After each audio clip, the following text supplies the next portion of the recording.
Einstein, les révélations interdites que personne ne vous a jamais montrées.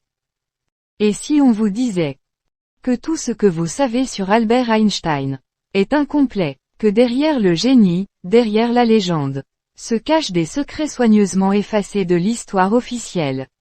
Aujourd'hui, vous allez entrer dans un territoire où peu de personnes ont mis les pieds. Pas dans les livres scolaires. Pas dans les documentaires classiques. Pas sur Wikipédia. Voici les révélations interdites sur Einstein. Partie 1, l'homme qui refusa d'être un génie. Einstein avait horreur qu'on l'appelle un génie. Il disait: « Je n'ai pas de talents spéciaux. Je suis seulement passionnément curieux. » Dès l'enfance, il est considéré comme lent, incapable de parler correctement.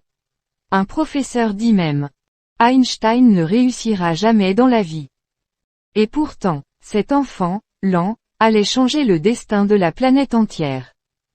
Mais ce que l'école ne vous dit pas, c'est qu'Einstein est devenu Einstein non pas grâce à son intelligence, mais grâce à sa rébellion.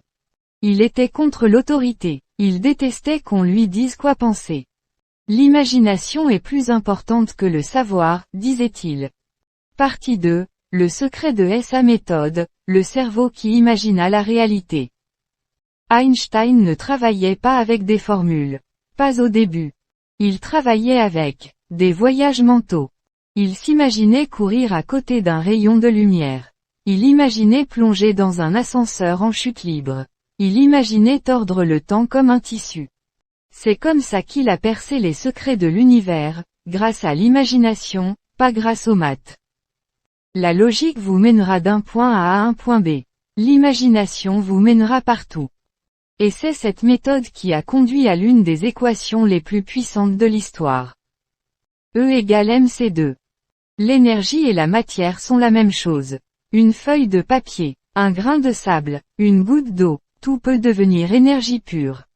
Et cette idée allait mener à quelque chose de terrible.